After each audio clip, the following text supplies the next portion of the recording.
আসসালামু আলাইকুম সকলকে। আপনারা জানেন বর্তমানে বাংলাদেশের এই প্রেক্ষাপটে খুব জনপ্রিয় একটা চাষাবাদ বস্তায় আদা চাষ পদ্ধতি। আর এই বস্তায় আদা চাষ পদ্ধতিটি বাংলাদেশে বর্তমানে ব্যাপক জনপ্রিয়তার শীর্ষে আছে। আপনারা আপনাদের আশেপাশে খুব ভালো করে ফলো করে দেখবেন। যারা মোটামুটি পড়াশোনা করেছে, চাকরির জন্য চাকরির বাজারে চাকরি খুঁজতে খুঁজতে ব্যস্ত হয়ে পড়েছে, তারা বিভিন্ন জায়গায় ধাক্কা খেয়ে আঘাত পেয়ে এরকম চাষাবাদের দিকে এসেছে।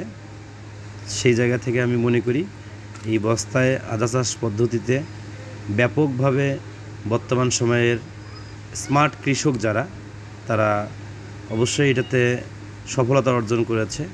ঠিক তারই ধারাবাহিকতায় আজকে বর্তমান সময়ে আমি নিজেও এই আদার প্রজেক্টটি হাতে নিয়েছি।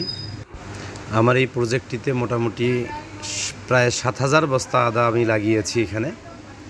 আর আপনারা খুব ভালো করে জানেন, যারা এই আবাদটি অতীতে করেছেন, যে আদার মধ্যে সবচেয়ে বেশি যেটা রোগ হয় সেটি হচ্ছে পচারি রোগ।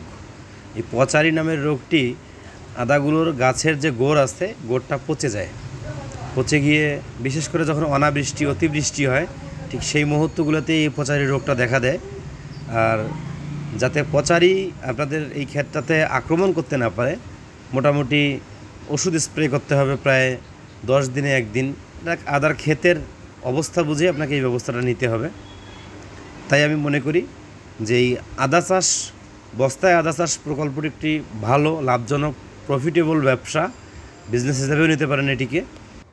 আমি মনে করি বেকার যে যুবক ভাইয়েরা আছে, তারা যে কোনো কর্ম কিংবা যে কোনো পেশার পাশাপাশি এই আবাদটি করতে পারে, যেটি নিজের সচ্ছলতার পাশাপাশি আমাদের দেশে আদার যেটা ব্যাপক চাহিদা সেটিকেও ফিল আপ করবে বলে আমি বিশ্বাস করি।